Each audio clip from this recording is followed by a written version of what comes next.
সকলেই জানো যে আমরা শব্দালঙ্কারের জায়গাটা বলে দিয়েছিলাম। অর্থালঙ্কারও সাদৃশ্যমূলক আর উপমা। হুম, অর্থালঙ্কারও শুরু হয়ে গেছিল। অর্থালঙ্কার শুরু হলেও অর্থালঙ্কার আমরা পুরোটা করিনি, তাই তো? না না, দুটোটা অর্থালঙ্কার আমরা, হ্যাঁ, আমরা আমরা আমরা আমরা অলঙ্কারে কি করেছিলাম? অলঙ্কারে করেছিলাম যে সাদৃশ্যমূলক শব্দালঙ্কারের শেষ ভাগে গিয়ে দাঁড়িয়েছিলাম এবং সাদৃশ্যমূলক অর্থালঙ্কার কি, সাদৃশ্যমূলক অর্থালঙ্কার বলতে তার কি কি বুঝছি এবং তার কি কি সাধারণ বৈশিষ্ট্য সেইগুলো নিয়ে আমরা কথা বলেছিলাম, তাই তো? সেই জায়গা থেকে তোমরা কি স্ক্রিন দেখতে পাচ্ছ? তোমরা কি স্ক্রিন দেখতে পাচ্ছ? হ্যাঁ, পাওয়া যাচ্ছে। তাহলে সেই জায়গা থেকে আমরা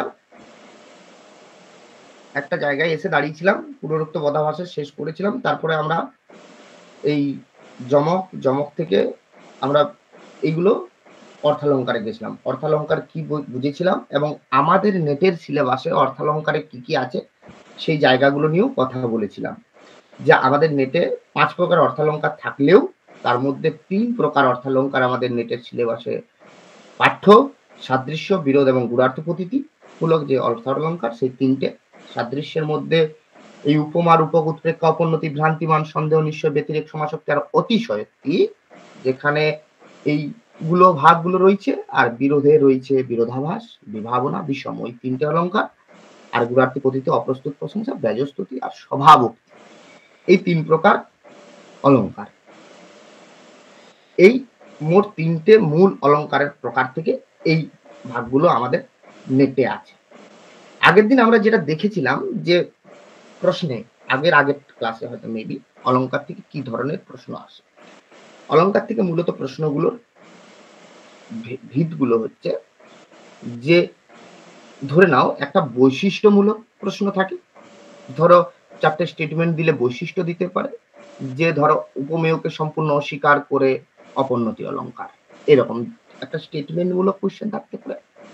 একটা প্রশ্ন থাকতে পারে 4টে উদাহরণ দিয়ে 4টে অলঙ্কারের নাম দেওয়া থাকতে পারে।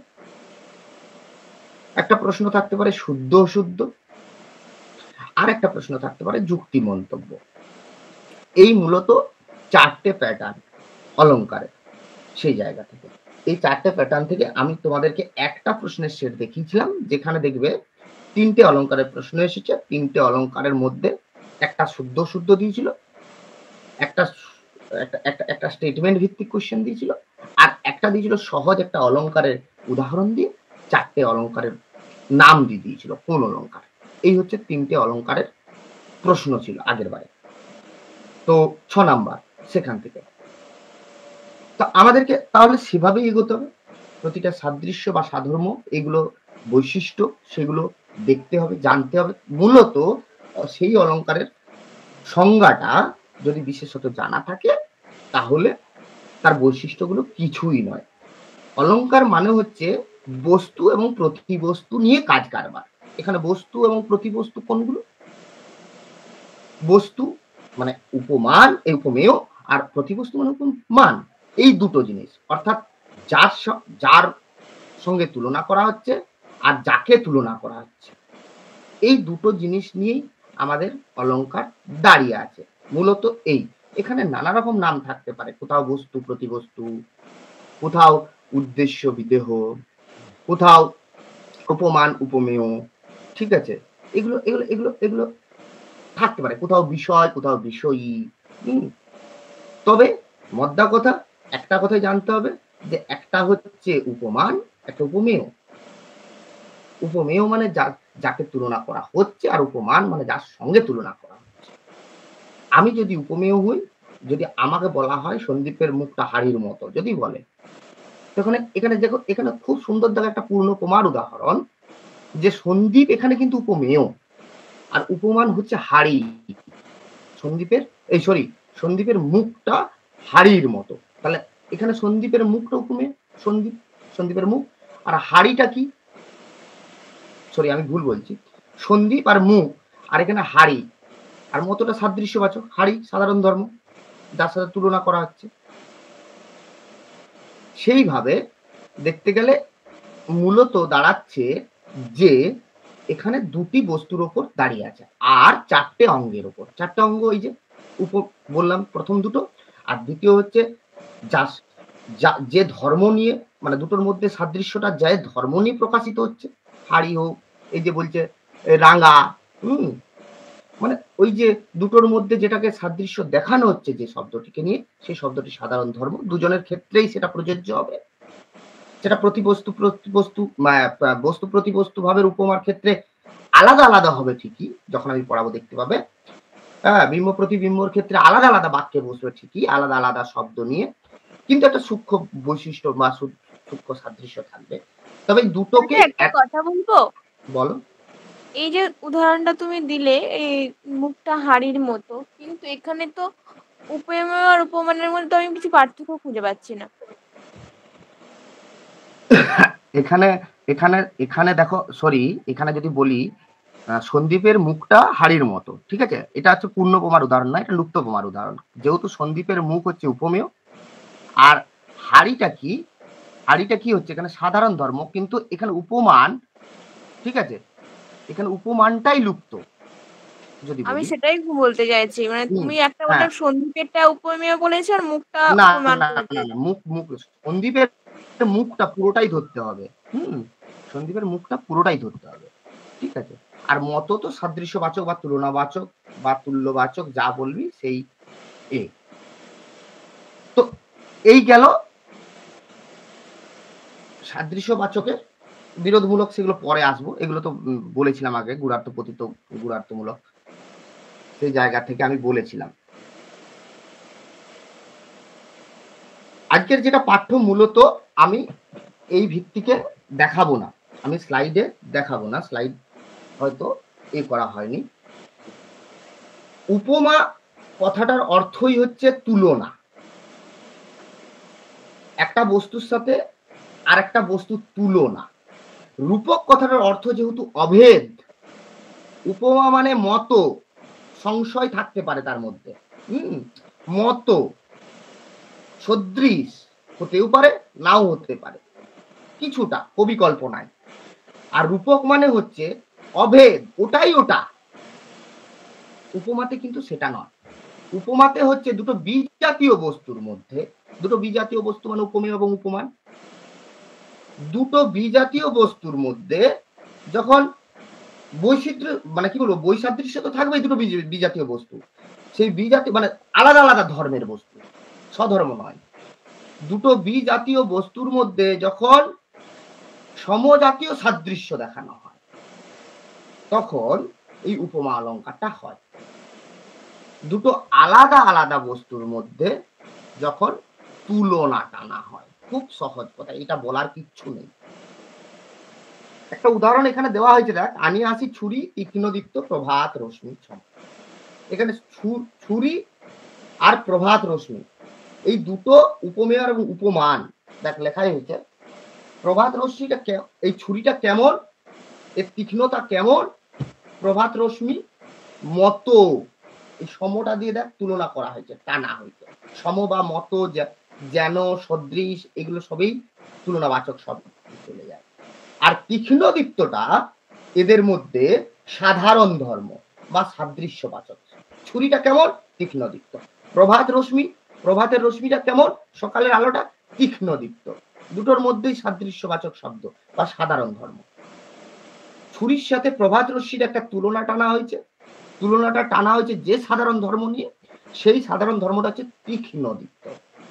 প্রভাত রশ্মির সঙ্গে ছুরির, এদের দুজনেরই একটা সমান ধর্ম আছে, যেটা হচ্ছে তীক্ষ্ণদীপ্ত, আর সমত সাদৃশ্যবাচক শব্দ যেটা দিয়ে টানা। অনেক সময় লুপ্ত উপমায় এইগুলোর মধ্যে একটা কোনো একটা কিন্তু লুপ্ত থাকতে পারে, যে কোনো একটা, সেটা উপমেয় হতে পারে, উপমানও হতে পারে, ঠিক আছে, সাদৃশ্যবাচক শব্দ হতে পারে, কিংবা সাধারণ ধর্মও হতে পারে। সেই জায়গা থেকে উপমা অলঙ্কারের যদি বৈশিষ্ট্যের দিকে দেখিস, সেখানে মূলত যে 6টা বৈশিষ্ট্য পাবি, সেখানে একটি মাত্র বাক্য থাকবে। আমি আবারও বলছি, এই শব্দটি সম্পূর্ণরূপে কিন্তু ঠিক নয়, কোথাও কোথাও এর ব্যতিক্রমও থাকতে পারে। যখন আমরা বস্তু প্রতি বস্তুতে দেখব, কিংবা বিম্ব প্রতিবিম্বতে দেখব, আবার মালোপমার ক্ষেত্রেও দেখব যে এই একটি মাত্র বাক্যের উদাহরণ বা একটি মাত্র বাক্যেই সাধারণ ধর্ম কিংবা উপমা উপমেয় দুজনেই বসতে পারে না, বা বসতে পারে না নয়, বসে না। অনেক ক্ষেত্রে, বেশিরভাগ ক্ষেত্রেই বসে, কিন্তু সব ক্ষেত্রে বসে না। তাই এটাকে আমরা ব্যতিক্রম হিসাবে প্রথম বাক্যটাকে ধরতে পারি। দুটি বিজাতীয় বিসদৃশ্য বস্তুর মধ্যে তুলনা হবে, এটা তো এর একটা বৈশিষ্ট্য আমি বলছিলাম। বস্তু দুটির বৈসাদৃশ্য বা পার্থক্যের উল্লেখ থাকবে না, কোথাও থাকবে না। সেখানে সাধারণ ধর্ম নিয়ে আমাদেরকে চিনে নিতে হবে যে দুটো আলাদা বিজাতীয় বস্তু, তার ধর্ম আলাদা। বস্তু দুটির মধ্যে সাদৃশ্য বা মিলটুকু দেখানো হবে, ওই যে যেটুকু বলছি, কোথাও উল্লেখ না থাকলেও এই সাদৃশ্য বা মিলটুকু দেখানো হবে সাধারণ ধর্মের মধ্যে দিয়ে বা সাদৃশ্যবাচক শব্দের মধ্যে দিয়ে। আর সাদৃশ্য দেখানো হবে সাধারণত বিশেষ বিশেষ শব্দ ব্যবহার করে। সে শব্দগুলো তো এই যে মত, মতন, ন্যায়, রূপে, নিত, পারা, এই শব্দগুলো, প্রায়, তুলা, সম, হেন, যেমতি, কল্প, সদৃশ, বধ, যথা, যেন, রীতি, এই শব্দগুলো তোরা একটুখানি ভালো করে দেখে নে। এই শব্দগুলো দিয়ে এই যে নীতি, যেমতি, হ্যাঁ, তুলা, পারা, এই শব্দগুলো কোথায় থাকবে? সন্দেহ তো থাকতে পারে, দৃষ্টান্ত তো থাকতে পারে, হ্যাঁ, ভ্রান্তি মানেও থাকতে পারে। এই এই এই এই এই সাদৃশ্যবাচক বা সাধারণ ধর্মবাচক শব্দ। ভ্রান্তি মানে বেশি থাকবে, হ্যাঁ, এর মুখটি ওর, যেমতি, এইটা সাদৃশ্যবাচক সংশয়বাচক শব্দে। যেহেতু সংশয়বাচক, ওই যে তুলনাও একটা সংশয়, সে সংশয় মূলে ভেঙে যায়। কিন্তু ভ্রান্তি মানে বা সংশয় বা দৃষ্টান্তে এই এই এই সংশয়টা যেন আরো বেশি প্রকট হয়। যেভাবে সংশয়টা উৎপ্রেক্ষাতে বেশি পরিমাণে প্রকট হয়, সেখানে উপমেয় থেকে উপমা, মানে কি বলবো, উপমেয়টাই উপমান বলে যেন যেন মানে মনে হবে বেশি পরিমাণে। পূর্ণিমার চাঁদ যেন ঝলসানো রুটি, পূর্ণিমার চাঁদ, এটাও তো এক প্রকার তুলনা, কিন্তু এখানে উপমা নয়, কারণ এখানে সংশয়টা বেশি প্রকটিত যেমন দিয়ে। এই যেমন বা যেমতি একই তো কথা। এখানে এখানে এখানে কি হচ্ছে, উপমেয়ের সাথে উপমানের যে তুলনাটা টানা হচ্ছে, সে তুলনাটা অনেকটা সংশয়বাচক। সেই সংশয়টা কি অনেক বেশি প্রখর, অনেক বেশি প্রকট উপমার থেকে। উপমাতে সেখানে কি হচ্ছে, সাদৃশ্যটা বেশি, কি বলবো, তুলনা বা মিলটুকু বেশি, ওখানে সংশয়টা বেশি। সেটা পরে যাব, পরে দেখব। এই অতএব উপমার চারটি অঙ্গ: উপমেয়, উপমান, সাধারণ ধর্ম, সাদৃশ্যবাচক শব্দ। এখানে আমাদের বলার কিছু নেই। উপমেয় এবং উপমানের ভেদ মেনে নিয়ে কেবল সাদৃশ্যটুকু দেখানো, বিজাতীয় বস্তু সাদৃশ্য প্রতিষ্ঠার এখানে মধ্যে প্রথম স্তর পাচ্ছি, যেটা দুটো আলাদা আলাদা অসমজাতীয় বস্তুর মধ্যে সাদৃশ্য প্রতিষ্ঠা করাই উপমার কাজ। উপমা অলঙ্কারের মধ্যে মূলত যেটা দেখতে পাবো, 6টা ভাগ। এই 6টা ভাগ আমাদের নেটের সিলেবাসে আছে। এই উপমা এবং রূপকের মধ্যেই প্রশ্নগুলো বেশি আসে, যেহেতু এর ভাগগুলো বেশি ভিতরে। পূর্ণোপমা, লুপ্তোপমা, মালোপমা, স্মরণোপমা, বস্তু প্রতিবস্তু ভাবের উপমা, আর হচ্ছে বিম্ব প্রতিবিম্ব ভাবের উপমা। পূর্ণোপমা মানে বলার কিছু নেই। পূর্ণোপমা মূলত যেটা হবে, এবার আমরা চলে আসি পূর্ণোপমা। পূর্ণোপমা কি, কথার অর্থেই তোমরা ধরতে পারবে যে পূর্ণোপমা সাধারণত বোঝানোর চেষ্টা করছে যে উপমা পূর্ণ, মানে এই যে 4টে অঙ্গ তার সাদৃশ্যমূলক অলঙ্কারের বা উপমা অলঙ্কারের বা রূপক অলঙ্কারের, যে 4টি অঙ্ক, বস্তু, প্রতিবস্তু, সাদৃশ্যবাচক আর সাধারণ ধর্ম, এই সাদৃশ্যবাচক আর হচ্ছে কি হচ্ছে তুলনাবাচক, এই যে 4টে যে ধর্ম, সাধারণ ধর্ম এবং তুলনাবাচক শব্দ, এই যে 4টে ধর্ম, এই 4টে ধর্মের মধ্যে বা 4টে শব্দের মধ্যে সবগুলোই প্রেজেন্ট থাকতে হবে। কোনোটা মিস হলে সেটা পূর্ণোপমা হবে না। পূর্ণোপমা উপমা মানে হচ্ছে সেখানে 4টি অঙ্গের মধ্যে সব অঙ্গগুলি কি হবে, প্রতীয়মান থাকতে হবে। যে উপমা অলঙ্কারের মধ্যে, এখানে দেখো বলেই দিচ্ছে, আমি যদি ধরি যে উপমা অলঙ্কারের মধ্যে উপমেয়, উপমান, সাধারণ ধর্ম, তুলনাবাচক শব্দ, চারটি অঙ্গই স্পষ্টভাবে উল্লেখিত তাকে পূর্ণবোমা অলঙ্কার বলছে। খুব সহজ, খুব সহজ। যেমন কাজলের মতো কালো কুন্তল পড়েছে ঝুলে। কত সহজ দেখো, এখানে কাজলের মতো কালো কুন্তল, কালো কুন্তল মানে কি? কালো চুল পড়েছে ঝুলে। এখানে কত সহজে চারটি উপমাকেই আমরা দেখতে পাই, এই চারটি অঙ্গই আছে এখানে, 1, 2, 3, আর এদের এই যে ঝুলে পড়াটা, এটাও একটা অঙ্গ। সেখানে দেখো এখানে উপমেয় বলছে কুন্তল, এখানে উপমেয় কুন্তল, কালো কুন্তল, মূলত কুন্তল, কালো কুন্তল নয়, কালোটা তো এদের সাধারণ ধর্ম, কাজলেরও সাধারণ ধর্ম কালো, কুন্তলেরও সাধারণ ধর্ম কালো। এখানে উপমেয় মূলত কবির কল্পনায় চুলটা, কোন চুল সেটা অদৃশ্য, কোনো নারীর বা কোনো প্রেমিকার চুলটাকে বলছে এখানে। এই কুন্তলটাকেই মূলত বিষয়ভূত করা হচ্ছে, বিষয়ী যেহেতু উপমেয়। আর উপমান হচ্ছে কাজল, দেখেই বোঝা যাচ্ছে এদের সাধারণ ধর্ম কালো, ঠিক আছে। আর সাদৃশ্যবাচক শব্দ হচ্ছে মতো, এই মতো দিয়ে তুলনা টানা হয়েছে এখানে মূলত। পূর্ণপমার উদাহরণ সেখানে এই যে এখানে বলেছিলাম না, আনিয়াচি ছুরি তীক্ষ্ণ দীপ্ত প্রভাত রশ্মি সম, এটাও একটা পূর্ণপমার উদাহরণ। ছুরি, প্রভাত রশ্মি এবং তীক্ষ্ণদীপ্ত আর সম, এখানে প্রতিটাই দেখো উল্লেখ আছে, প্রতিটাই অঙ্গ এখানে বর্তমান, সেই জন্য এখানে আমরা দেখতে পাচ্ছি এটাও পূর্ণপমার একটা উদাহরণ। লুপ্তপ্রমায় বলার কিছু নেই, লুপ্তপ্রমার মধ্যে পূর্ণপ্রমায় যদি চারটে অঙ্গই বর্তমান থাকে তাহলে পূর্ণপ্রমা যেমন হয়, লুপ্তপ্রমাতে কি হচ্ছে না, চারটি অঙ্গের মধ্যে যে কোনো একটা বা একের অধিকও হতে পারে, তখন আমাদের আবার একটু প্রবলেম হয়। লুপ্তপ্রমার ক্ষেত্রে যে কোনো একটা অঙ্গ বা একের অধিক অঙ্গও থাকতে পারে, হ্যাঁ, লুপ্ত থাকবে, সেখানে উজ্জ থাকবে। কবি কল্পনায় সেটাকে ধরে নিতে হবে পাঠককে, হ্যাঁ, সেখানে সাধারণত উজ্জ থাকবে, লুপ্ত থাকবে, সুপ্ত থাকবে, গুপ্তায়িত থাকবে। সে তখন যদি উপমা হয় তখন সেটা লুপ্ত উপমার নাম দেব সেটাকে। যে কোনো চারটে অঙ্গের মধ্যে কণ্টক গাড়ি কমল সম, কমল সম দেখো আমরা এখানে পেয়ে গেলাম, সমটা পেয়ে গেছি, পদতল মঞ্জুরি চির ঝাঁপি। এখানে উপমেয় পদতল, কার কথা বলা হচ্ছে, কার পদতলের কথা বলা হচ্ছে? আমরা জানি শ্রীকৃষ্ণের কথা বলা হচ্ছে, এখানে শ্রীকৃষ্ণের পায়ের তলার কথা বলা হচ্ছে, বা শ্রী রাধার মানে কণ্ঠ দিয়ে বা মুখ নিঃসৃত বাণী চণ্ডীদাস লিখছে, সেই জায়গা থেকে এই পদতল বা শ্রীকৃষ্ণের পদতলের কথা বলা হচ্ছে। তাই এখানে বিষয় হচ্ছে শ্রীকৃষ্ণের পদতল। উপমান হলো কমল, পদ্মের মতো তার পায়ের তলা বা পা যদি বলা হয়, তাহলে এখানে উপমেয় আর উপমান যদিও আছে, সাদৃশ্যবাচক শব্দ সমও আছে, কিন্তু সাধারণ ধর্ম এখানে নেই। এদের এই যে পদতল এবং কমল, এদের সাধারণ ধর্ম যদি বলতো প্রস্ফুটিত, যদি বলতো কণ্টক গাড়ি প্রস্ফুটিত কমল সম পদতল মঞ্জরি চিরহি ঝাঁপি, যদি বলতো যে এই পায়াটা পদ্ম ফুলের মতো ফুটে আছে, যদি বলতো প্রস্ফুটিত, তাহলে তাহলে তাহলে দুটোর মধ্যে সাধারণ ধর্মটা আমরা পেয়ে যেতাম সেখানে। কিন্তু এখানে দেখো, এখানে কোনো সাধারণ ধর্ম নেই, এই কণ্টক গাড়িও নয়, মঞ্জির চিরিহি ঝাঁপিও নয়।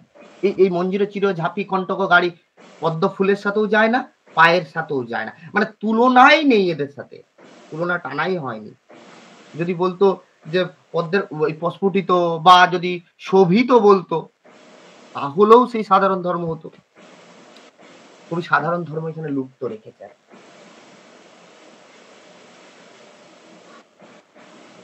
একটা যে কোনো, এখানে যদি আমি বলছি এখানে যদি কমলটাও না থাকতো, যে কোনো একটা চারটে অঙ্গের মধ্যে যে কোনো একটা যদি লুপ্ত থাকে কোনো কারণে কবির কল্পনায় বা কবির দক্ষতায়, তাহলে সেখানে লুপ্তপ্রমা উদাহরণ হয়ে যায়। খুবই ইম্পর্টেন্ট এই দুটো এর পরে, যেটা হচ্ছে বস্তু প্রতিবস্তু ভাবের উপমা আর বিম্ব প্রতিবিম্ব ভাবের। বস্তু প্রতি বস্তু, বস্তুকেই প্রতিবস্তু ভাবতে হবে, এটা তো নামের মধ্যেই ইন্ডিকেট করা আছে। যে উপমা অলঙ্কারের মধ্যে দেখো উপমেয় এবং উপমান দুটি পৃথক স্বাধীন বাক্যে থাকবে। আমি বলছিলাম না যে একটি বাক্যের মধ্যেই যে থাকবে তা নয়, দুটো আলাদা আলাদা বাক্যের মধ্যেও থাকতে পারে এবং এদের সাধারণ ধর্ম যদি উপমেয় আর উপমানে বিভিন্ন ভাষায় প্রকাশিত হয়। এতক্ষণ ধরে আমরা কি বলছি, ওই একটাই সাধারণ ধর্ম দেখছিলাম এতক্ষণ ধরে দুজনের, দুটো আলাদা আলাদা বস্তুর, বিজাতীয় বস্তুর মধ্যে। কিন্তু এখানে কি হবে, মূলত বস্তু প্রতিবস্তু ভাবের উপমার মধ্যে বুঝতে হবে বৈশিষ্ট্য কি, এখানে উপমেয় এবং উপমান দুটো আলাদা বাক্যে বসবে, একই বাক্যে তাদের স্থান হবে না, পাশাপাশি কোনো বসবে না তারা, আর এদের স্বাধীন বাক্যে বসবে। আর এদের যে সাধারণ ধর্মটা হবে উপমেয় এবং উপমানের, সেটা হবে বিভিন্ন ভাষায় প্রকাশিত, একই নয়। আমি বলতে চাইছি যে সমার্থক শব্দ যেগুলো, সেই শব্দ এখানে ব্যবহৃত হবে। তাহলে সাধারণ ধর্মের এই যে ভিন্ন ভাষা রূপটি, দুটিকে বলা হচ্ছে বস্তু প্রতিবস্তু ভাবের উপমা। মূলত বস্তু প্রতিবস্তু ভাবের উপমা সাধারণ ধর্মের ভিন্নতার উপর গড়ে ওঠে। যদি আমি বলি, খুব একটা ভুল বলা হবে না। সাধারণ ধর্মের ভিন্নতার উপরে, সাধারণ ধর্মের ভাষার ভিন্নতার উপরে বা ভাষার ব্যবহার ভিন্নতার উপরেই বস্তু প্রতিবস্তু ভাবের উপমা দাঁড়িয়ে আছে। তাহলে সাধারণ ধর্ম, আমরা যদি এখানে উদাহরণ দেখি, দেখো এখানে দেখছে, নিশাকালে যথা মুদিত কমল দলে থাকে গুপ্ত ভাবে সৌরভ, এ প্রেম বধূ আছিল হৃদয়ে। এইখানে দেখো, নিশাকালে যথা মুদিত কমল দলে থাকে গুপ্ত ভাবে সৌরভ, এটা একটা প্যারা দাঁড়িয়ে গেল, একটা বাক্য, একটা বাক্যের মধ্যে শেষ। এ প্রেম বধূ, এগুলো সব আলাদা আলাদা পদ, আছিল হৃদয়ে অন্তরিত। এখানে দেখো, নিশাকালে মুদিত, এই যে কমলের প্রেমটা, গুপ্ত প্রেমটা, তেমনি নায়িকার প্রেমও হৃদয়ে অন্তরিত হয়েছিল। এইটা কবিতাটার অর্থ। যদি ধরা হয় বাহ্যিক অর্থ, এখানে উপমেয়, সেখানে ধরতে হবে উপমেয়, মূলত কবি কল্পনায়, যেটা হচ্ছে প্রেমটাকেই তো প্রকাশ করছে। এ প্রেম বধূ আছিল হৃদয় অন্তরিত, যেভাবে গুপ্ত ভাবে থাকে সৌরভটা কমল দলের ভেতরে রাত্রিবেলায়, নিশাকালে অর্থাৎ রাত্রিবেলায় কমল ফুল মানে পদ্ম ফুলের ভেতরে গুপ্তভাবে যেভাবে সৌরভ গন্ধটুকু থাকে, আমার এই প্রেমটুকু বধূ সেই রকমই ছিল অন্তরিত গুপ্ত ভাবে। দেখো দেখো, এই যে গুপ্ত ভাবে এবং অন্তরিত, এই দুটোকে দেখো মেলাবার চেষ্টা করো, কিন্তু সাধারণ ধর্ম একই, অন্তরিতও যা গুপ্ত ভাবেও তা, অন্তরিতও যা গুপ্ত ভাবেও তা, কিন্তু ভিন্ন ভাষায় ধর্ম দুটো প্রকাশ করেছে। যা অন্তরিত তাই গুপ্ত ভাবে, মানে লুক্কায়িত, একই জিনিস, কিন্তু কবি ভিন্ন ভাষায় ভিন্ন বাক্যে সে দুটোকে প্রয়োগ করেছে। আর এখানে সৌরভ আর প্রেম, উপমেয় আর উপমান। মুদিত কমল দলে, সরি, হ্যাঁ, এই যে প্রেম এবং সৌরভ, গন্ধটা যেভাবে গুপ্তভাবে কমল দলে থাকে, আমার প্রেমটাও বোধ আমার হৃদয়ের মধ্যে সেভাবে অন্তরিত আছে। দুটো পৃথক পৃথক বাক্যে অবস্থান করছে। যেহেতু এই বস্তু প্রতিবস্তু ভাবের উপমাটাকে তোমরা বুঝতে গেলে বুঝতে হবে সাধারণত উপমেয় এবং উপমান মানে সাদৃশ্য এবং বৈসাদৃশ্য দুটো শব্দকে আলাদা আলাদা বাক্যে বসবে। মূলত এই উপমাটা হবে সাধারণ ধর্মের ভিন্নতা বা ভাষাগত ভিন্নতা প্রয়োগের মধ্যে দিয়েই, এবং সেই দুটো শব্দ যেগুলো বলবো সাধারণ ধর্মবাচক শব্দ, সেই সাধারণ ধর্মবাচক শব্দ দুটো আলাদা আলাদা ভাষায় প্রকাশ পাবে, কিন্তু মূলে তার অর্থ একই থাকবে, বস্তু প্রতিবস্তু ভাবের উপমা। এখানে এই যে বলছে না বস্তু এবং প্রতিবস্তু, কথাটা ধরার চেষ্টা করো। এখানে একটা বস্তু আর প্রতিবস্তু, উপমেয় এবং উপমান, এদের ভাবটুকু তুলে আনার জন্য সাধারণ ধর্মের পৃথকীকরণ, কিন্তু মূলে অর্থ এক। সাধারণ ধর্মের পৃথকীকরণ, কিন্তু মূলে ধর্ম এক। এটাই হচ্ছে বস্তু প্রতিবস্তু ভাবের উপমা। আমি মূলত এইগুলোর উদাহরণ আমি তোমাদেরকে প্রচুর প্র্যাকটিস সেটে দেবো। এগুলো তো মূলত প্র্যাকটিসের উপর নির্ভর করছে। আমি অনেক প্র্যাকটিসের, এখন যেহেতু পোল সিস্টেম করেছি, পোল সিস্টেমটা ভালো হয়েছে, বরঞ্চ প্র্যাকটিসটা আরো দিতে পারবো, আমি প্রশ্ন তুলে তুলে প্র্যাকটিস করতে দিতে পারবো। এটা একটা টাইপ অফ প্র্যাকটিসই বলতে পারো। সেই জন্য আরেকটা কথা, অলংকার প্র্যাকটিসের উপর নির্ভর করে। অলংকারের উদাহরণ প্র্যাকটিসের উপর নির্ভর করে। ছন্দের উদাহরণ কিন্তু একটা আসবেই বাবা, যেটা প্র্যাকটিস মূলক, যেটা যত বেশি তোমরা ঘষবে মাঞ্জবে তত বেশি পারবে। এমন কেউ পৃথিবীর নেই যে বলে দেবে ও অলংকার তো আমি জানি, তাহলে তো আমি আমি আমি পেরে যাব। তোমাদেরকে বলি, আমি সিএসসির ইন্টারভিউতে এই অলংকার সাদৃশ্যমূলক অর্থালঙ্কারেই আমি পড়িয়েছিলাম। আমি প্রশ্নটা নিজে তৈরি করেছিলাম যে সাদৃশ্যমূলক অর্থালঙ্কারের সূচনা যদি উপমা যদি উপমা দিয়ে হয়, তাহলে তার মানে কি বলবো শেষ বা ইতি টানা হয়েছে অতিশয়োক্তিতে। তো এই যে একটা পুরো দীর্ঘ জার্নি, এই জার্নিটাকে নিয়ে বোঝা। কারণ খুব তোমরা যখন পড়বে তোমরা বুঝতে পারবে যে উপমাতে দেখো তুলনা করা হচ্ছে, রূপকে অভেদ, তারপরে যেতে যেতে সংশয়, কখনো সংশয় থেকে ভুল থেকে তারপরে কি হচ্ছে একজনকে এড়িয়ে যাওয়া, মানে অপন্নব করে দেওয়া, ঠিক আছে, তাকে অস্বীকার করা, সরি, তারপরে অতিশয়োক্তিতে যখন যাচ্ছ অস্বীকারটা পুরো লুপ্ত করে দিচ্ছে, মানে খেয়ে ফেলছে। তখন উপমেয়কে খেয়ে ফেলছে উপমান বলছে আমিই ডন। এইখানে এসে শেষ হচ্ছে সাদৃশ্যমূলক।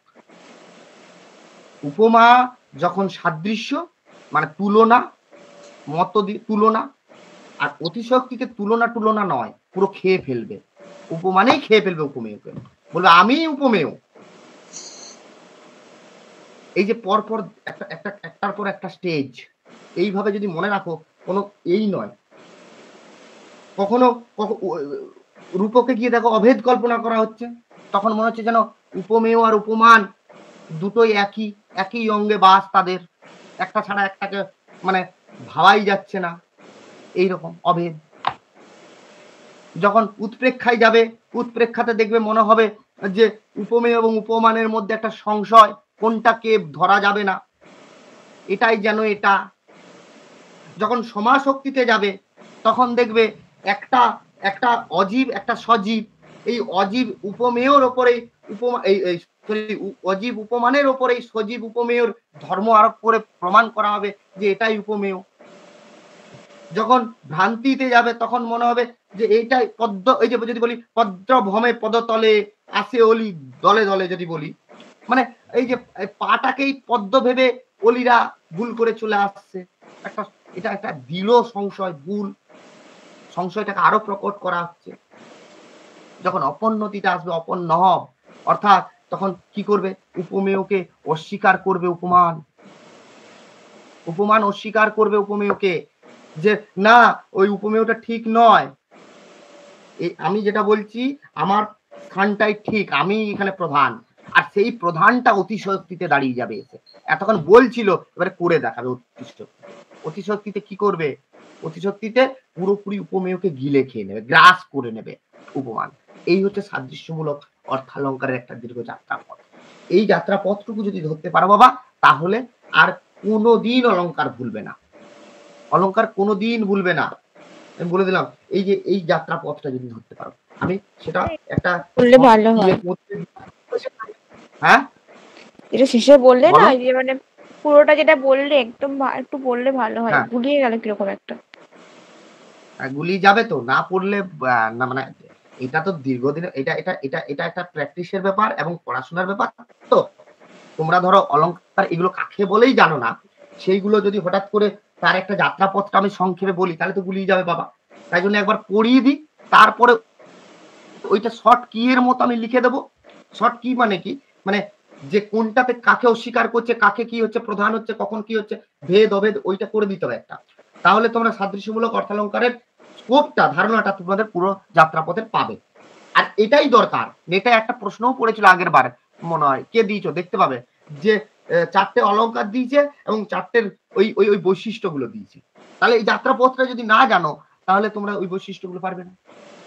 এই যাত্রাপথটা জানতে হবে, আর যাত্রাপথটা জানতে গেলে তোমাদেরকে সংজ্ঞাগুলো ঠোঁটস্থ রাখতে হবে, এই যে এইখানে মুখে রাখতে হবে, তবে যে পারবে। বিম্ব প্রতিবিম্ব কি বলছে, বস্তু প্রতি বস্তু তো আমরা জানলাম।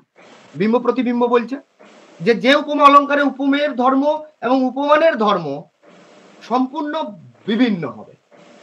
এখানে আমরা কি দেখেছিলাম, ভিন্ন ভাষায় প্রকাশ হবে, বস্তু প্রতিবস্তু। এখানে বলছে সম্পূর্ণ ভিন্ন হবে, আলাদা হবে, অথচ তাদের মধ্যে একটা সূক্ষ্ম সাদৃশ্য থাকবে। তাদের মধ্যে একটা সূক্ষ্ম সাদৃশ্য থাকবে। সেই সাদৃশ্যটা কি? কবি কল্পনার মধ্যে দিয়ে পাঠকের মনে উদ্ভূত হবে। ওখানে কি ছিল? বস্তু প্রতিবস্তু ভাবে ভালো করে বোঝার চেষ্টা করো। সেখানে দুটো ধর্ম আলাদা আলাদা ভাষায় প্রকাশ হয়েছিল, কিন্তু অর্থ এক ছিল। তার আবিধানিকগত অর্থ এক, অন্তরিত এবং গুপ্ত বা সুপ্ত যাই থাকুক না কেন, সেটা অভিধানগত অর্থ এক। কিন্তু বিম্ব প্রতিবিম্ব মানে কি? বিম্ব প্রতিবিম্ব মানে হচ্ছে একটা ধর্মের প্রতিবিম্ব। যদি বলি একটা ধর্মের প্রতিবিম্ব বা ছায়া, সেটাকে তোমাকে ধরতে হবে, কবি কল্পনা নির্মাণ করে দেবে, সেটাকে তোমাকে ধরতে হবে। দুটো ধর্মই আলাদা আলাদা ভাষায় প্রকাশ পাবে, কিন্তু তাদের মধ্যে একটা সূক্ষ্ম সাদৃশ্য থাকবে। কানুর পিড়িতে বলিতে বলিতে পাঁজর ফাটিয়া যায়, শঙ্খ বণিকের করাত যেমতি আসিতে যাইতে কাটে। যদি বলি এই যে কানুর প্রীতিকে এখানে বোঝাবার চেষ্টা করেছে শঙ্খ বণিকের করাতের সঙ্গে। দেখো দুটোর মধ্যে কি হচ্ছে, এদের এদের এদের সাধারণ ধর্ম কোনটা? এই বলিতে বলিতে পাঁজর ফাটিয়া যায়, আর একটা হচ্ছে আসিতে যাইতে কাটে। যেমন এটা তো সাধারণ সাদৃশ্যবাচক শব্দ, সেটা বাদ দাও, বা সংশয়মূলক শব্দ, সেটা বাদ দাও। কানুর প্রীতি প্রধান বিষয়, শঙ্খ বণিকের করাত অপ্রধান বিষয়। তুলনা করা হচ্ছে, কানুর প্রীতিকেও যেমন বলিতে বলিতে পাঁজর ফেটে যাচ্ছে, তেমনি শঙ্খ বণিকের করাতটাও তেমনি আসতে যাচ্ছে কাটছে, একই জিনিস। অর্থাৎ কানুর প্রীতি, রাধা বলছে এই যে কৃষ্ণের প্রেম, কত আর বলবো, বলতে বলতে আমার হৃদয় ফেটে চৌচির হয়ে যাচ্ছে, মানে বললেও দুঃখ, না বললেও দুঃখ, প্রেম করলেও কষ্ট, না করলেও কষ্ট। শঙ্খ বণিকের করাতও তাই, যেভাবে শঙ্খ বণিকের করাত যেতেও কাটবে, আসতেও কাটবে। শঙ্খ বণিকের করাত কেন, গাছে গাছে যারা করাত চালায় তারাও যেতেও কাটবে, আসতেও কাটবে। ঠিক কৃষ্ণের প্রেমটাও তাই। দেখো এখানে দুটো সাধারণ ধর্ম কিন্তু একই, এই যে আসিতে যাইতে কাটে আর পাঁজর ফাটিয়া ওঠে, দুটো দুঃখ বা যন্ত্রণা বোঝার চেষ্টা করো। সাধারণ ধর্মের দিক থেকে একই, সূক্ষ্ম একটা সাদৃশ্য আছে, সূক্ষ্ম একটা সাদৃশ্য আছে সেখানে। সেই জায়গা থেকে কিন্তু দুটো আলাদা শব্দে বা আলাদা কি বলবো ভাষায় প্রকাশ করা হয়েছে। মূলত আলাদা ভাষায় তো বটেই, সেটা আলাদা অর্থ দিয়েও বোঝানো হয়েছে। যেহেতু বিম্ব প্রতিবিম্ব, এই বস্তু প্রতি বস্তু ভাবে কি হয়েছিল, আলাদা ভাষা, কিন্তু অভিধানিকগত অর্থ এক। এখানে আলাদা শব্দ, অভিধানগত অর্থও আলাদা, শুধু কোথাও যেন একটা সূক্ষ্ম সাদৃশ্য কবি টানছে, যেটা মূলে কবিতাটা পাঠ করলে বা মূলে কবিতার ভাব না বুঝতে পারলে সেখানে বুঝতে পারবে না। অনেক অনেক অনেক অনেক উদাহরণ এখানে দেওয়া আছে, যেগুলো মূলত তোমরা দেখে নিতে পারবে। শ্যামাপদর বইয়ে অনেক উদাহরণ আছে।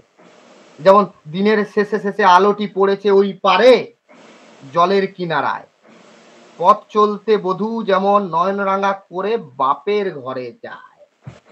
উদাহরণগুলো দেখো, যেভাবে আলোর জলের কিনারায় আলোটা পড়েছে, ঠিক সেভাবে ওই বধূটি নয়ন রাঙা করে বাপের ঘরে চলে যাচ্ছে। অর্থাৎ ওই জলের কিনারায় সন্ধ্যাবেলার যে আলোর যে এটা আভাটা, একটা গাঢ় রং ধরেছে, বধূটি যখন বাপের বাড়ি ছেড়ে চলে যাচ্ছে না, তার চোখের কোনাও ওই রকম আলোটা হচ্ছে। এই যে একটা তুলনা টানছে, এই তুলনার টানাটা বিম্ব প্রতিবিম্ব। তোমরা বুঝে নিতে পারবে খুব সহজে, চট করে ধরে নিতে পারবে উপমা ক্ষেত্রে, যে তাদের সাধারণ ধর্মটা আলাদা হবে। মূলত সাধারণ ধর্মটা আলাদা হবে, আর সাধারণ ধর্মটা যদি আলাদা ভাষায় হয়, অর্থ যদি এক হয়, অর্থ এক মানে কি, অভিধানগত অর্থ এক হতে হবে। অভিধানগত অর্থ যদি এক হয়, তখন সেটা হবে প্রশ্ন। আর মালোপমা তো বলার কিছু নেই,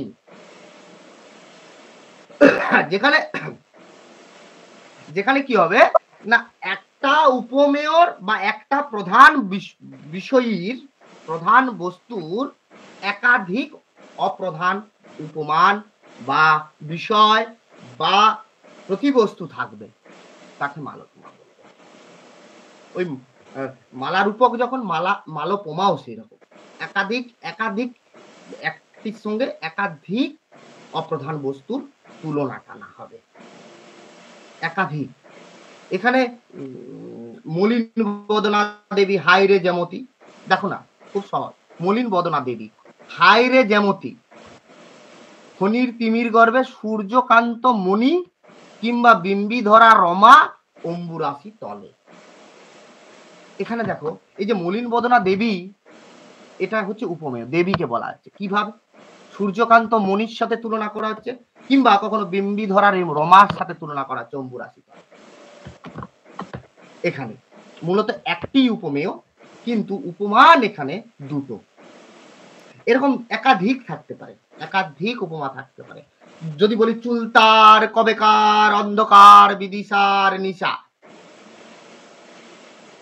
এই যে স্থান, কিংবা যদি বলি উদাহরণ, যদি বলি যে উদাহরণ তোমরা অনেক এই যে মালা রূপক উদাহরণ চলে আসছে, গিরিশের বাপি আমার মুখে ওইটা চলে আসছে, ওটা মালা রূপকের উদাহরণ। কিন্তু মালকুমার উদাহরণ আরো দেখতে পারি আমরা, সেখান দিয়ে সবসময় মনে মুখস্থ থাকে না, এটাই হচ্ছে সমস্যা, সবারই নাও থাকতে পারে।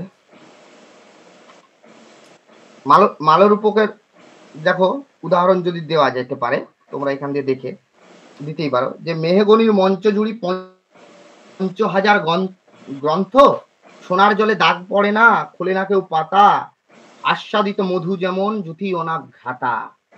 এখানে এই যে ৫০০০ গ্রন্থ, ওই গ্রন্থটা হচ্ছে উপমেয়, আর উপমান এখানে মধু আর জুথি, এখানে বলেই দিয়েছে অনাস্বাদিত মধু যেমন, যেমন যেহেতু সাদৃশ্যবাচক বা সংশয়বাচক যাই বলো না কেন, সাদৃশ্যবাচক শব্দ, তাদের উপমান হচ্ছে কি না মধু আর জুথি। যেভাবে ৫০০০ গ্রন্থ মেহগনির মঞ্চ জুড়ে রয়েছে, সোনার জলে সেখানে দাগ পড়ে না, খোলে না কেউ পাতা, ঠিক সেভাবে আমি উল্টোটা বলতে পারি, যেভাবে মধু তার জুথিকে মানে জুথি কি বলবো, মানে ঘ্রাণ বা সৌরভ, এই মানে গন্ধটাকে না শুকে রাখা যায়, ঠিক সেভাবে এই ৫০০০ গ্রন্থকেও মানুষ মানে ওই রকম ভাবে স্পর্শ না করে, তার সৌরভ গ্রহণ না করে রাখতে পারে। সেটা মূলত রবীন্দ্রনাথের নিজের কবিতা সম্পর্কে রবি বলছে সেই জায়গা থেকে। মূলত স্মরণোপমা নামের মধ্যেই বোঝা যাচ্ছে। স্মরণোপমা মূলত যে উপমাতে কি হবে, একটা কিছু কবি কল্পনায় বলতে গিয়ে আর একটির কথা যখন মনে পড়ে, অনুভবে চলে আসে অপর বস্তু, সেটাই মূলত স্মরণোপমা। এই যে একটা উদাহরণ এখানে দেওয়া আছে, কালো জল ঢালিতে সখী কালা পড়ে মনে, ঠিক আছে? এই যে কালার কথা মনে পড়ছে কালো জল ঢালতে গিয়ে, অর্থাৎ উপমান এবং উপমেয়কে যখন স্মরণ করিয়ে দেয় তখন স্মরণোপমা হয়। জল, কেশ, অঞ্জন, এই যে লাইনটার মধ্যে যদি পুরোটাই পড়ি আমরা, নিরবধি দেখি কালা শয়নে স্বপনে, কালো কেশ এলাইয়া বেশ নাহি করি, কালো অঞ্জন আমি নয়নে না পড়ি। মূলত এখানে উপমান একটা, এই উপমেয় একটাই, কিন্তু উপমান কালো জল, কালো কেশ, কালো অঞ্জন, এটা কিন্তু মালকুমারও একটা উদাহরণ, খুব সুন্দর উদাহরণ। এটা হচ্ছে মালকুমারও একটি বেশ সুন্দর উদাহরণ। এখানে মালকুমারও একটা উদাহরণ কিন্তু সহজে আমরা কিন্তু পেলাম। দেখো একটি মাত্র উপমেয়, তার উপমান কিন্তু এখানে ৩টে আমরা দেখতে পাচ্ছি সেই জায়গা থেকে। রূপকের কথা বলছিলাম, রূপক অলঙ্কারের কথা। রূপক অলঙ্কার বস্তুগতভাবে এতটাই সাদৃশ্য দেখানো হবে যে সেই সাদৃশ্যটা অভেদে পরিণত হবে কবি কল্পনায়। অভেদ মানে কি? একই অঙ্গে যার বাস, দুজনকে পৃথক করা যাবে না, সেইটা হচ্ছে অভেদ। এটাই এটা বলে রূপ যেটাকে বলা হয়। চন্দ্র যদি বলি মুখচন্দ্র, সেই রকম মানে এটাই, চাঁদটাই মুখ বা মুখটাই চাঁদ, মুখ যেন চাঁদ নয়, বা মুখের মতো চাঁদ নয়, বা চাঁদের মতো মুখ নয়, মুখটাই চাঁদ। এই যে অভেদ কবি কল্পনায়, ওই যে বলছি না, এই রূপকটা আরো ওই ভ্রান্তি মানে গিয়ে আরো বেশি প্রকটিত হয়ে যায় যখন ওই চৈতন্যের পাটিকে ভ্রমরে অলি ভেবে এসে এই হ্যাঁ অলি ভেবে এসে বসে মধু পান করার লোভে, তখন এই রূপকটা যেন আরো বেশি প্রকট হয়ে যায়। প্রতিটাই তাই। অতিশয়োক্তিতেও তো তাই, অপোন্নতিতেও তো রূপকেরই এক্সটেনশন। রূপকটারই বৃদ্ধায়মান হচ্ছে গিয়ে অতিশয়োক্তিতে, অপোন্নতিতে, তোমার উৎপ্রেক্ষায় এই রূপকেরই। তাই জন্য এই উপমা এবং রূপকের এত ভাগ, ওগুলোর ভাগ নেই, ওগুলোকে বলা চলে উপমান এবং রূপকের এক্সটেনশন। এক্সটেনশন মানে কি বৃদ্ধিকরণ, বেড়ে যাচ্ছে, বেড়ে যেতে যেতে কোথাও যেন লুপ্ত হয়ে যাচ্ছে। এবং আমি বলে দিই, সাদৃশ্যবাচক শব্দে কিন্তু এই সাদৃশ্যবাচক অলঙ্কারে কিন্তু উপমানেরই জয়, অর্থাৎ প্রতি বস্তুরই জয় হবে শেষ পর্যন্ত। যেহেতু অতিশয়োক্তিতে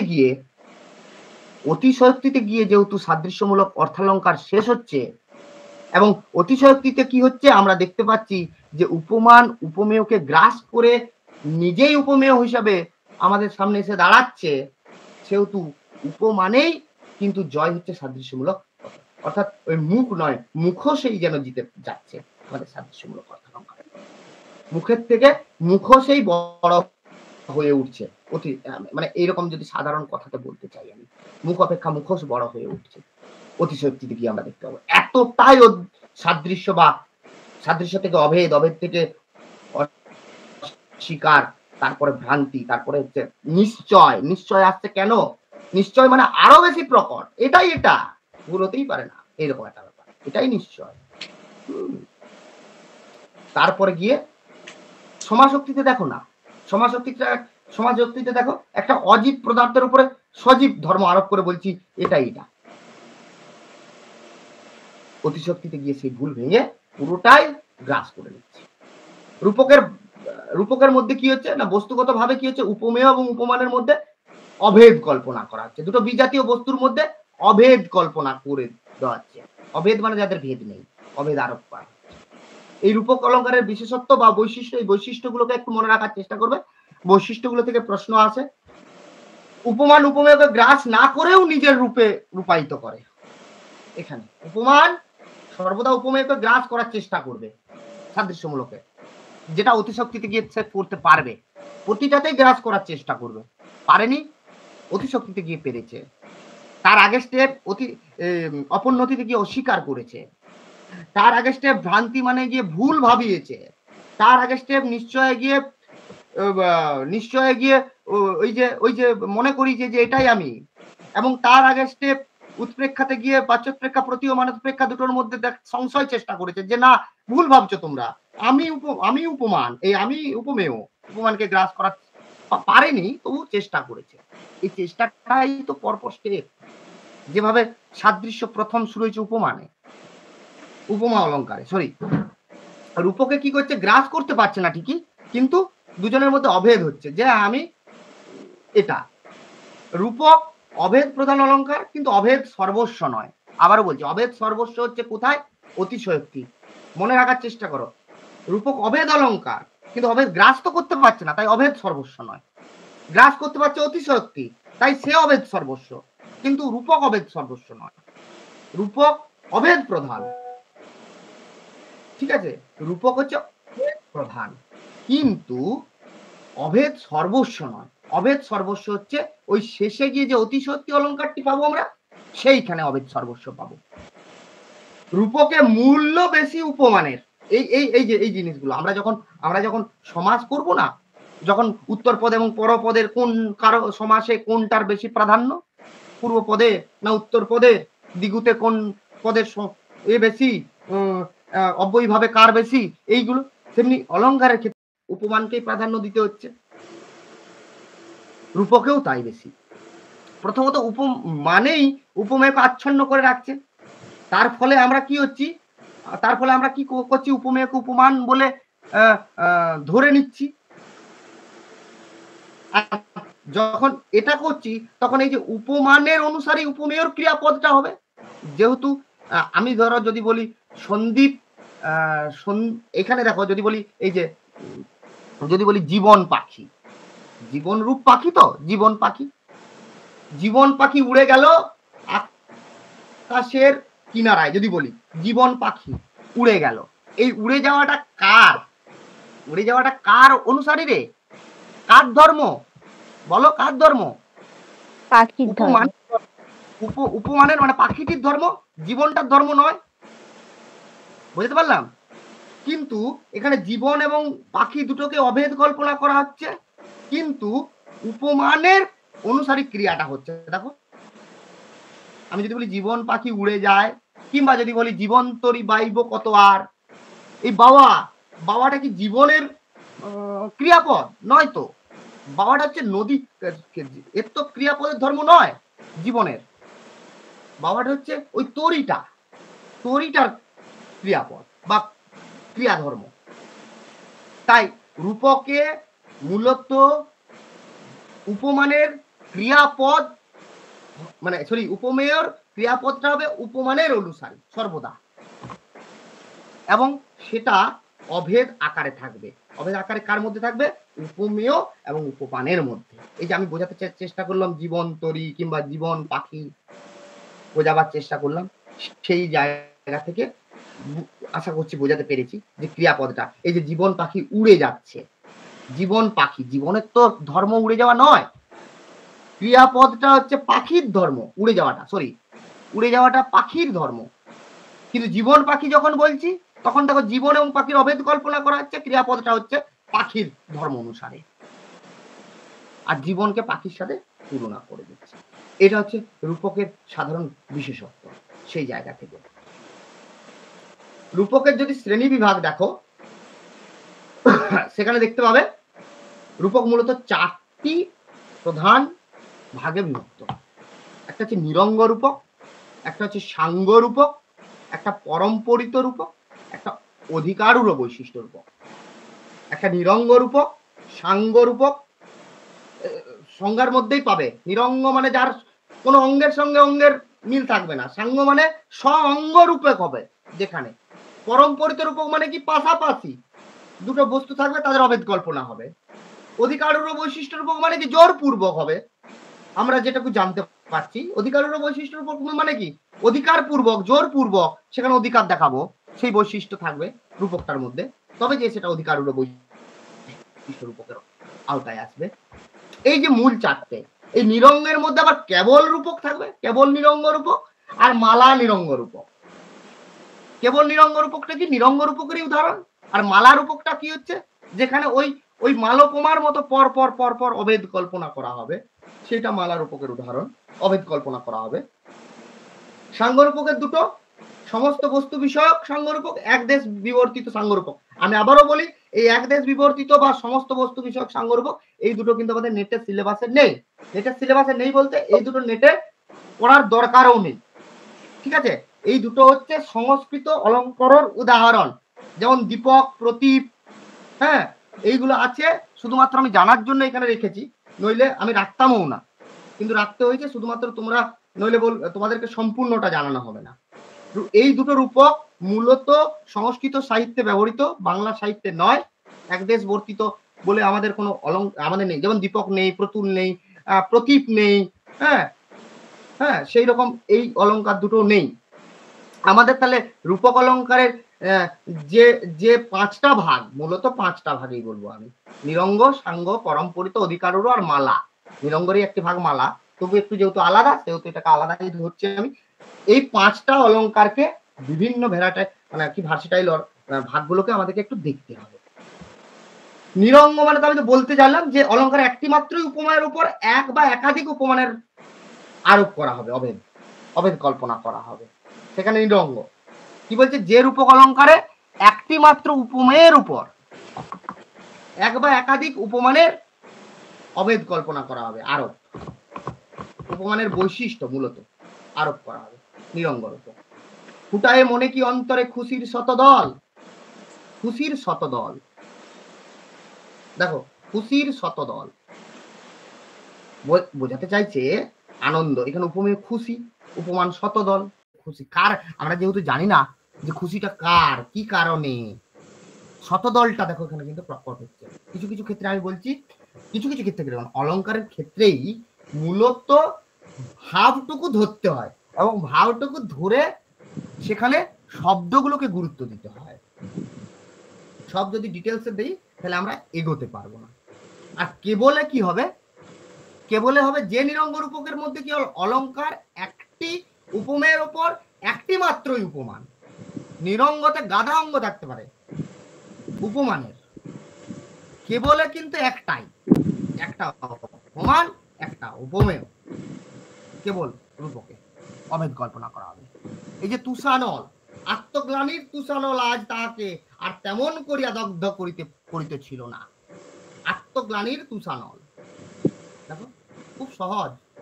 আত্মগ্লানির তুষানল, তুষানল যদি মানে তুষ যুক্ত আনল মানে তুষের আগুন, আত্মগ্লানি উপমেয়, দুটোর মধ্যে অভেদ কল্পনা করা হয়েছে। আর এই দগ্ধ করিতেছিল না, এইটা দেখো সাধারণ ধর্ম, ক্রিয়াপদটা দেখো তুষানলের অনুসারী, রূপকে যেটা হয় তুষানলের অনুসারী দগ্ধ করা, আত্মগ্লানির অনুসারী ক্রিয়াপদ নয়, কিন্তু ক্রিয়াপদটা তুষানলের অনুসারী।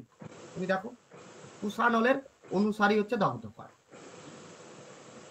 সেই জায়গা থেকে আমরা দেখতে পাচ্ছি তুষানল, আত্মগ্লানির তুষানল দগ্ধ করিতেছিল না, আজ তাহাকে তেমন করিয়া আর তেমন করিয়া দগ্ধ করিতেছিল। দুটো পাশাপাশি অবস্থান করছে এখানে, কেবলে একটাই একটা, কেবল যেহেতু বলেছে একটাই একটা, মানে একটা উপমেয় একটা উপমান। আর এতে কি দেখেছি আমরা, নিরঙ্গতে দেখেছি একটা উপমেয় থাকলেও একাধিক উপমান থাকতে পারে সেখানে। যাই হোক, মালা রূপকে এসে যায়। মালা রূপক যে নিরঙ্গ রূপক, যেহেতু নিরঙ্গ রূপকের এই ভাগ এটা আমরা দেখেছিলাম, যে নিরঙ্গ রূপক অলঙ্কারে একটি উপমেয়ের উপর বহু উপমানের আরোপ কল্পনা করা, মূল ভাগে চলে এসেছে। নিরঙ্গের কেবল এবং মালা আমরা দেখেছি, কেবলে একটা একটা থাকবে, মালাতে এক আর বহু থাকবে। এক কি থাকবে, বস্তু একটা থাকবে কিন্তু প্রতি বস্তু একাধিক থাকবে, যেভাবে মালোপমাতে ছিল। এই যে আমি আমি আমি দেখো উদাহরণটা বলছিলাম, সাধারণত এখানে লেখা আছে, দেখো শীতের ওড়নি পিয়া গিরিশের বা, বরিশার ছত্র পিয়া দরিয়ার না। এখানে মূলত তো পিয়া, প্রিয়ার কথা বলা হচ্ছে, পিয়া বলছে ঠিক, প্রিয়ার কথা বলা হচ্ছে। সে কি, তার সাথে দেখো প্রিয়ার সাথে অভেদ কল্পনা করছে শীতের ওড়নি, গিরিশের বা, বরিশার ছত্র, দরিয়ার না। এই যে চারটে কি হচ্ছে, উপমান, প্রিয়ার সাথে তুলনা করছে। প্রিয়াকে কখনো শীতের ওড়নি, গ্রীষ্মের বা মানে গ্রীষ্মের হাওয়ার সঙ্গে, বরিশার ছাতার সাথে, বর্ষার মানে নদীর নৌকার সাথে, দরিয়ার না, নদীর নৌকার সাথে অভেদ কল্পনা করা হচ্ছে। একাধিক উপমান এখানে। প্রিয়া একটাই, নায়িকা একটাই, কিন্তু তার উপমান মানে তার প্রতিবস্তু বা তার বিষয় চারটে, তাই এটা মালার উপর। চারটে বিষয়ের সাথে একটা বিষয়ের অভেদ কল্পনা করা হচ্ছে, অভেদ আরোপ করা হচ্ছে, সেই জন্য এটা মালার উপকের উদাহরণ। সাঙ্গরূপক মানে কি, স্ব অঙ্গ রূপক যেখানে হয়, বিশ্বনাথ কবিরাজ সাহিত্য দর্পগ্রন্থে সাঙ্গরূপক অলঙ্কারের সংজ্ঞায় বলেছে, অঙ্গিন যদি সঙ্গস্য রূপং সঙ্গমেব তৎ। যে রূপক অলঙ্কারের অঙ্গ সমেত অঙ্গি উপমেয়ের উপর অঙ্গ সমেত অঙ্গি উপমানের অভেদ কল্পনা করা। অর্থাৎ বোঝার চেষ্টা করো, উপমেয়ের অঙ্গের সাথে উপমানের অঙ্গের অভেদ কল্পনা করা হবে। এতক্ষণ আমরা কি দেখে এলাম, উপমেয়ের সাথে উপমানের অভেদ, কিন্তু এখানে কি হবে, সাঙ্গরূপকের সঙ্গ হবে। অর্থাৎ সঙ্গ মানে কি, যদি সন্দীপের সাথে ধরো আমি অভেদ কল্পনা করছি শুভঙ্করের, এরপরে সাঙ্গরূপকে কি হবে, সন্দীপের ডান হাতের সঙ্গে শুভঙ্করের ডান হাতের আমি অভেদ কল্পনা করব। মানে কি, সন্দীপের একটা অঙ্গের সাথে শুভঙ্করের একটা অঙ্গের অভেদ কল্পনা করব, তবেই সাঙ্গরূপক হবে। এতক্ষণ আমরা নিরঙ্গ রূপকে কি দেখে এসেছি, যে সন্দীপের সাথে শুভঙ্করের অভেদ কল্পনা করা হচ্ছিল, সেটা এক বা একাধিক না, সর্বদা উপমেয় একটাই।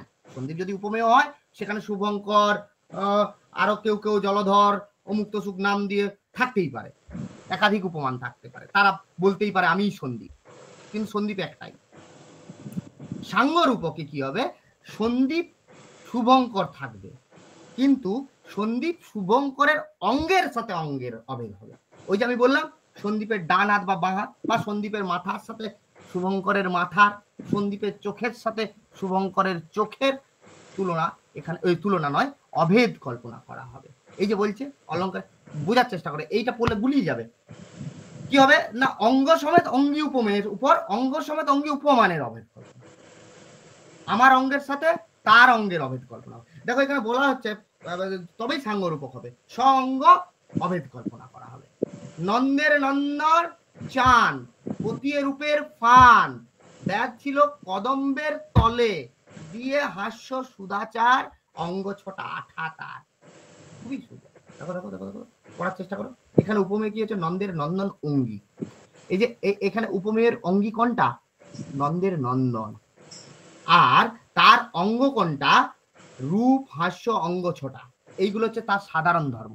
যদি বলতে হয় যে উপমেয়ের অঙ্গ বলতে এখানে বোঝানো হচ্ছে মূলত তার সাধারণ ধর্মগুলোকে, যেগুলো তার সঙ্গে যুক্ত বা তার সঙ্গে যাবে, সেই ক্রিয়াপদগুলো বা কর্মগুলো, মূলত ক্রিয়াকর্ম দুটোই থাকে, সেইগুলোকেই অঙ্গ বলবো। এরকম নয় যে সন্দীপের হাত বলতে হাতেই, হাতে কোনো একটা কাজকেও বোঝানো হতে পারে, তার মুখের হাসিটাকেও বোঝানো হতে পারে, সেটাও তো একটা অঙ্গ সন্দীপের, পঞ্চরসের অঙ্গ হতে পারে, অঙ্গ তো সেই জায়গা থেকে তার অঙ্গ। নন্দের নন্দন, এই যে উপমেয়, নন্দের নন্দন বলতে কাকে বোঝানো হচ্ছে তোমরা সবাই বুঝতে পারছো, শ্রীকৃষ্ণকে, নন্দের সন্তান যিনি, নন্দদেবের সন্তান নন্দন মানে শ্রীকৃষ্ণ, তার অঙ্গীকণগুলো এই যে হাস্য সুধা চার অঙ্গ ছোটা আঠা তার, এই যে হাস্য, হ্যাঁ, অঙ্গ ছোটা, কিংবা এই যে ফাতিয়া রূপের ফান, এই যে রূপ, যৌবন যে থাকে যৌবন, এই জায়গাগুলো। আর উপমানটা কি, উপমানটা কি, ব্যাধ মূল, নন্দন উপমেয় আর উপমান হচ্ছে ব্যাধ। এই দুটো শ্রীকৃষ্ণের অঙ্গ কোনগুলো, রূপ হাস্য অঙ্গ ছোটা, আর ব্যাধের কোনগুলো, ব্যাধের অঙ্গ কোনগুলো, এই যে ফান পেতে থাকা।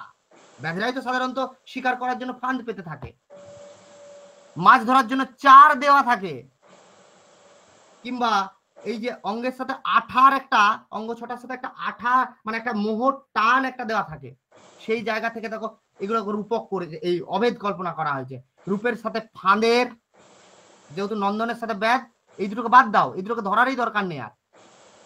কৃষ্ণের রূপ ব্যাধের ফান, দুটোকের মধ্যে অভেদ কল্পনা করা হয়েছে। কৃষ্ণের হাসি সুধা আর ব্যাধের চার বা আচার বা কি বলবো, ওই চার দেওয়া শিকারের প্রস্তুতির আগে, কৃষ্ণের অঙ্গচ্ছটা আর ব্যাধের আঠা, সেই জায়গা থেকে যদি আসে, এইগুলো আমরা দেখতে পাচ্ছি একটা অঙ্গের সাথে আর একটা অঙ্গের এ তোমার অভেদ কল্পনা করা। সাঙ্গরূপকের ক্ষেত্রে সাঙ্গরূপক মূলত দুই ভাগে বিভক্ত, সাঙ্গরূপক মূলত দুটো ভাগে বিভক্ত।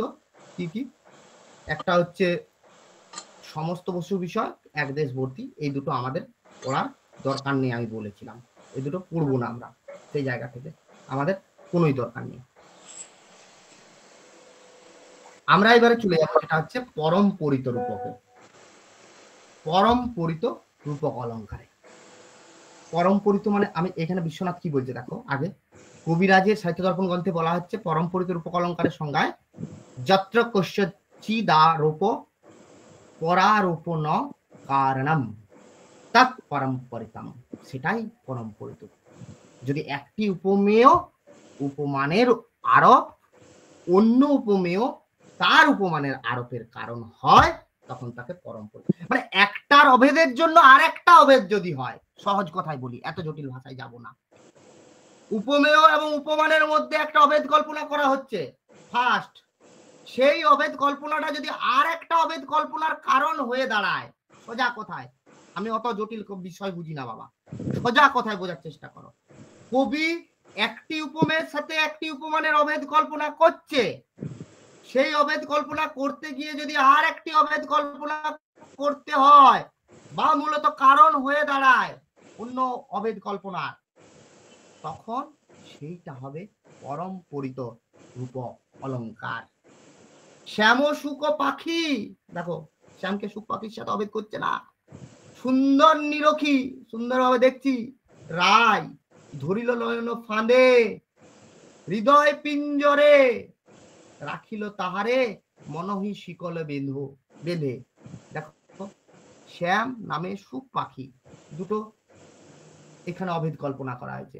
হৃদয় পিঞ্জরে, পাখি আর পিঞ্জর, শ্যাম আর হৃদয়, একটা একটা অভেদ কল্পনা করতে গিয়ে এটা রাধার কথা।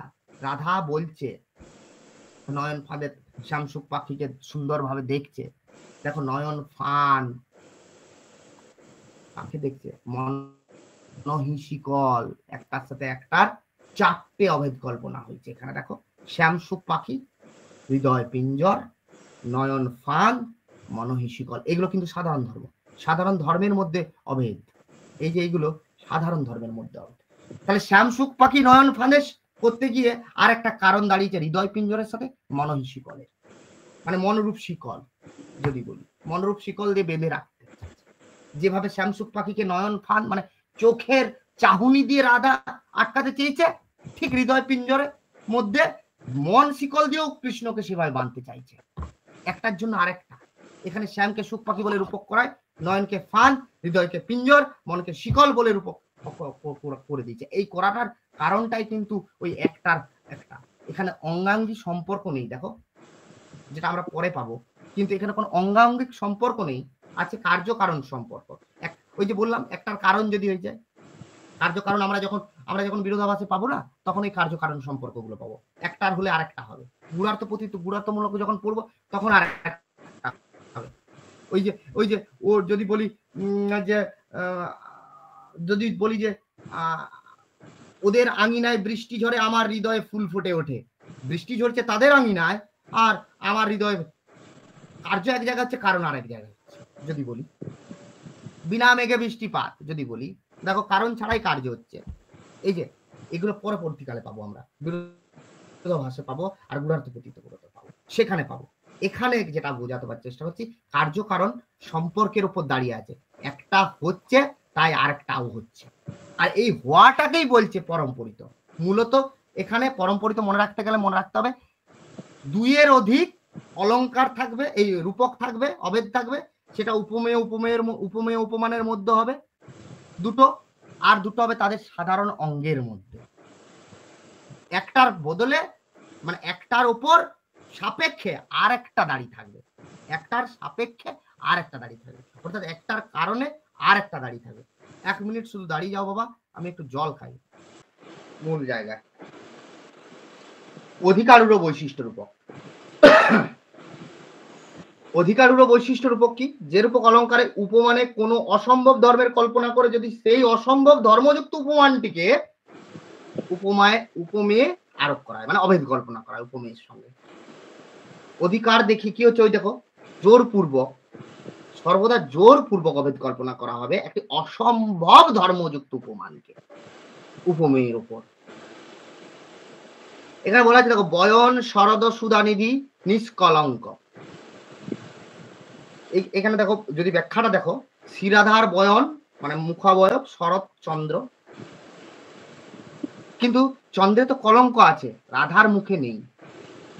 চাঁদের পক্ষে নিষ্কলঙ্ক হওয়া তো সম্ভব নয়, তা সত্ত্বেও কবি চাঁদে এই অসম্ভব ধর্মটাকে কল্পনা করে দিয়েছে। যেহেতু রাধার বয়নের সাথে চাঁদকে তো কলঙ্ক আছে, কবি জোর করে রাধার মুখের সাথে যেহেতু এই বয়নের সাথে যেহেতু শরৎ সুধানিধির তুলনা অভেদ কল্পনা করেছে না, সেই জন্য তাদের সাধারণ ধর্মটিকে নিষ্কলঙ্ক করতে বাধ্য হয়েছে জোর করে অধিকার রূঢ় বৈশিষ্ট্য রূপে। তাদের সাধারণ ধর্মটা সর্বদাই কি হবে, মানে অসম্ভব হবে, সম্ভব নয়, কিন্তু কবি কল্পনায় সেটাই সম্ভব করা হবে। শ্রীরাধার মুখ এখানে উপমেয়, চাঁদ হচ্ছে এখানে উপমান, চাঁদের ধর্ম নিষ্কলঙ্ক জোর করে চাপানো হয়েছে, যেহেতু চাঁদের সাথে কবি কল্পনায় রাধার মুখটাকে অভেদ কল্পনা করা হয়েছে, সেই জন্য এটাকে অধিকারুরও বৈশিষ্ট্য রূপক বলবো।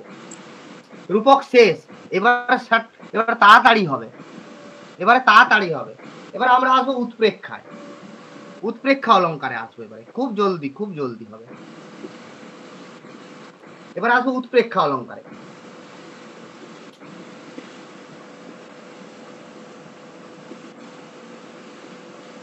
এই যে যেটা আমি বলছিলাম, উৎপ্রেক্ষায় থাকবে সংশয়। কিসের সংশয়? না উপমেয়র আর উপমানের মধ্যে প্রবল সাদৃশ্যের কারণে কি হবে, উপমেয়টাকেই উপমান বলে সংশয় হবে। সেই জায়গা থেকে প্রবল সাদৃশ্য, প্রবল মানে উপমানের থেকেও সাদৃশ্যটা বেশি থাকবে এখানে। প্রবল সাদৃশ্যের কারণে কি হবে, এই উপমান এবং উপমেয়ের মধ্যে একটা সংশয় তৈরি হবে। খুব এখানের উদাহরণ যা দিয়েছে সেটা আমরা দেখতে পাচ্ছি যে চঞ্চল লোচনে বঙ্কনে হারণী অঞ্জন শোভন তায় জনু ইন্দিবর পবনে ঠেললো অলি ভরে উল্টায়। আচ্ছা এত জটিলে যদি নাই যায় তবু জটিলটাকেও ব্যাখ্যা করা আছে, যেহেতু খুব সহজ। এটার একটা সহজ উদাহরণও দিতে পারি। এই যে পূর্ণিমার চাঁদ যেন ঝলসানো রুটি, ক্ষুধার রাজ্যে পৃথিবী গদ্যময়, পূর্ণিমার চাঁদ যেন ঝলসানো রুটি, এই জায়গা থেকে কিন্তু আমরা এটা বলতে পারি যে চঞ্চল। 1 মিনিট দাঁড়াবে তো। হ্যালো। তারপর চঞ্চল লোচনে বঙ্ক নিহারি, বাঁকা চোখ তাকাচ্ছে কার দিকে, চঞ্চল লোচন, অঞ্জন শোভ মানে অঞ্জন শোভে তাই, মানে কাজল সেখানে শোভা পাচ্ছে। জনু ইন্দিবর পবনে, যেন জনু মানে এখানে যেন, এটা বুঝতে হবে, এই যে এইগুলোকে ধরতে শিখতে হবে। যেন ইন্দিবর পবনে ঠেললো অলি ভরে উল্টায়, মধু ভরে উল্টে যাচ্ছে। রাধার কাজল পরা চোখকে বলা হচ্ছে, চপল চাউনিকে বলা হচ্ছে, বাঁকা বঙ্কিম চাউনিকে বলা হচ্ছে। এখানে দেখে কি মনে হচ্ছে যে হাওয়ায় যেন দোলা পদ্মের উপর ভ্রমর বসায় পদ্মটি উল্টিয়ে পড়ছে। অঞ্জনের সঙ্গে অলির, চঞ্চল লোচনের সঙ্গে পবন চালিত হাওয়ার বা ইন্দিবরের, এবং বঙ্ক নেহারির সঙ্গে উল্টিয়ে পড়া বাঁকা চাওয়ার সাথে এই সাদৃশ্যটা দেখানো হয়েছে। এই কিসের মধ্যে দিয়ে? এই জনুটার মধ্যে দিয়ে, জ্ঞানোর মধ্যে দিয়ে। এই জনুটা এখানে সংশয়বাচক শব্দ উৎপ্রেক্ষাতে। সহজে দুটো ভাগের, একটা হচ্ছে বাচ্যোৎপ্রেক্ষা, একটা প্রতীয়মানোৎপ্রেক্ষা। খুব সহজ, এই অলঙ্কারগুলো খুবই সহজ।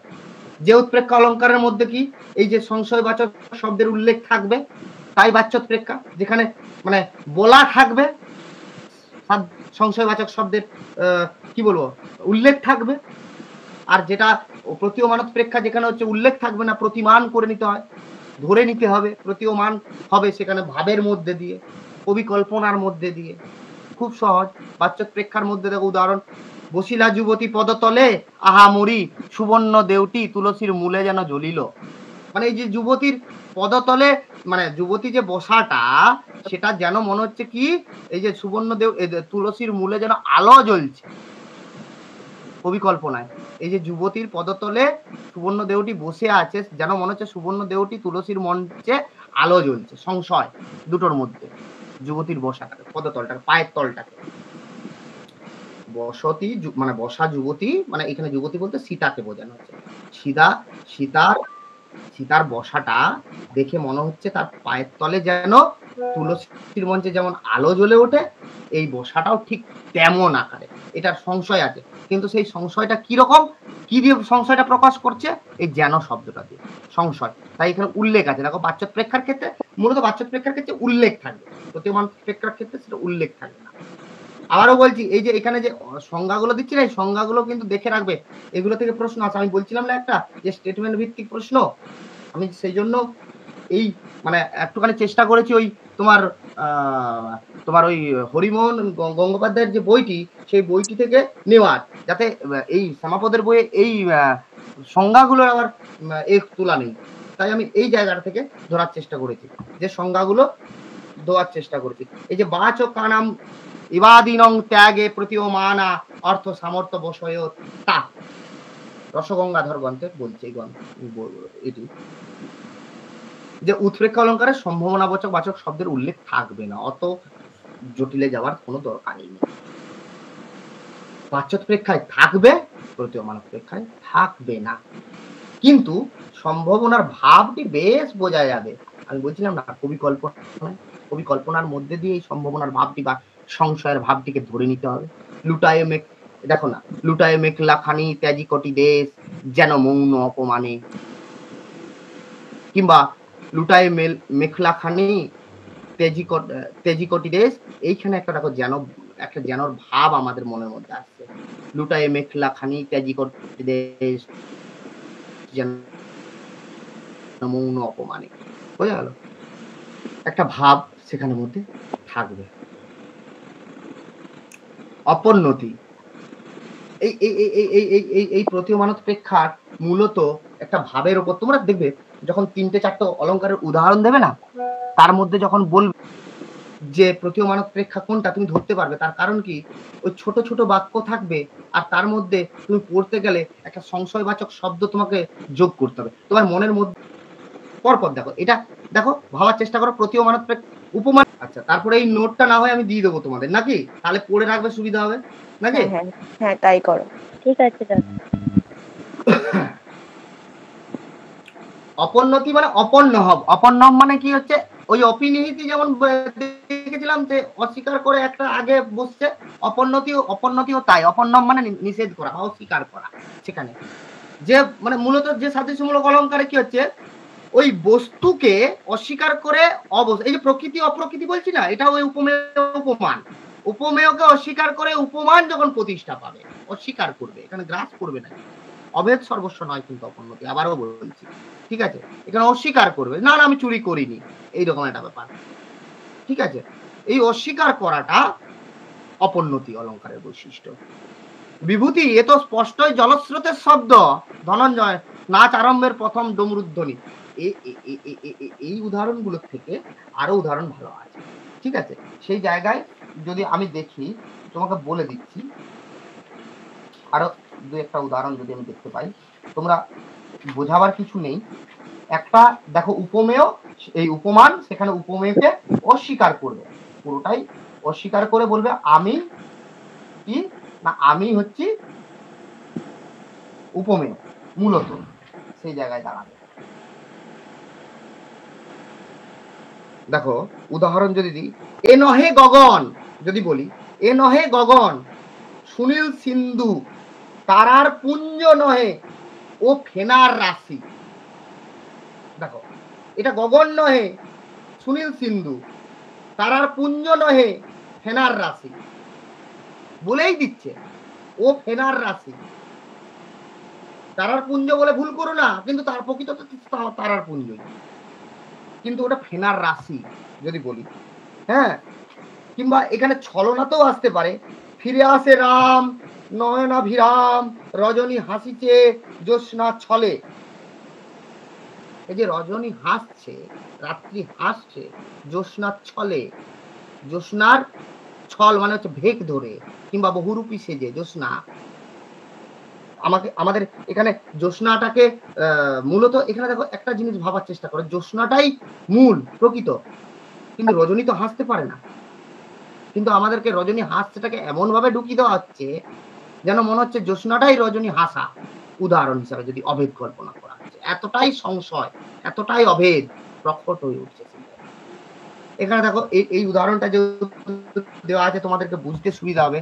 এটা যদি ব্যাখ্যাতে যাই, প্রকৃতির মুক্তধারাকে যন্ত্ররাজ বিভূতি বেঁধেছে, এটা এটা এটা এটা ওইটা তো তোমার ওই রবীন্দ্রনাথের নাটক থেকে দেওয়া হয়েছে, যেটা মুক্তধারা নাটক, সেই নাটক থেকে। তাকে মুক্ত করতে বিভূতি নির্মিত যন্ত্রের দুর্বল জায়গায় আঘাত করছে অভিজিৎ, মুক্ত হয়ে স্বচ্ছন্দ গতিতে সে বয়ে চলেছে। তা শুনে আতঙ্কিত বিভূতি বলছে, এ তো স্পষ্টই জলস্রোতের শব্দ শুনতে পাচ্ছি। এ হলো প্রকৃত বা উপমেয়, যেটা বাস্তব। আর একটা কথা বলি, প্রকৃত এখানে সর্বদা হবে বাস্তব, অপন্নতিতে বাস্তব আর অবাস্তবের একটা ব্যাপার থাকবে, একটা বাস্তব আর একটা অবাস্তবের ব্যাপার থাকবে। সর্বদা উপমেয় হবে বাস্তব বস্তুধর্মী, আর উপমান হবে অবাস্তব, ঠিক আছে? সেখান দিয়ে ধরার চেষ্টা করবে। আর একে অস্বীকার করে ধনঞ্জয় বলছে, মহাকাল ভৈরব জেগে উঠেছেন, তিনি তার তাণ্ডব নৃত্য শুরু করবেন, তাই প্রকৃতি প্রস্তুত, তারই প্রস্তুতি চলছে। নাচ আরম্ভের প্রথম ডমরুর ধ্বনি, এটা জলের স্রোত নয়। এই যে অবাস্তব একটা জিনিস, জলের স্রোতের শব্দ শুনতে পাচ্ছে বিভূতি, আর ধনঞ্জয় বলছে ওটা জলের শব্দ নয়, ওটা প্রকৃতির নতুন ওই কি বলবো শিবের তাণ্ডবের ডমরুর ধ্বনির আওয়াজ। বাস্তবকে গ্রাস করার চেষ্টা করছে, অবাস্তব একটা উপমান অস্বীকার করছে, সেটা বাক্যের মধ্যেই বলা থাকবে। যাই হোক, এইখানে এতটাই থাক। তাহলে তোমরা যখন বলছো, এই যে আমি যে উদাহরণগুলো বললাম, ও নহে গগন সুনীল সিন্ধু, এই যে খুব সুন্দর দেখো না, ষড়ঋতু ছলে ষড়রিপু খেলে কাম হতে মাত স্বর্গে। কিংবা এই যে এখানে দেওয়া আছে দেখো, নীরবিন্দু যত দেখিত কুসুম তলে হে সুধাংশু নিধি অভাগীর অশ্রুবিন্দু, এইটা দেখা হচ্ছে, এটা বাস্তব। অভাগীর অশ্রুবিন্দুটা কিন্তু অবাস্তব এইখানে। এরপরে ব্যতিরেকটা আমরা পরের দিন দেখবো। এই উদাহরণগুলো তোমরা যদি একটু একটু দেখো, আমি আরো অনেক অনেক উদাহরণ দেবো সেই জায়গা থেকে। আমি এটা তোমাদেরকে পাঠিয়ে দেবো, তোমরা একটু পড়ে রাখবে, যাতে আমি অলঙ্কারটা আর একটা ক্লাসে মোটামুটি শেষ করতে পারি।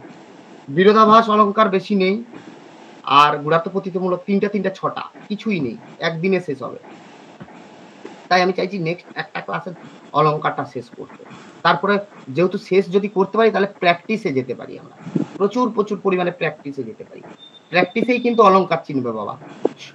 কাকে বলেতে ওটা বৈশিষ্ট্য মনে রাখতে হবে প্রশ্ন উত্তরের জন্য। যদি অলঙ্কারের উদাহরণ দেখতে হয়, তাহলে সেটা কিন্তু প্র্যাকটিসে যেতে হবে, ছন্দ অলঙ্কার মূলত। ঠিক আছে, তাহলে সেই জায়গা থেকে স্টপ শেয়ারিং।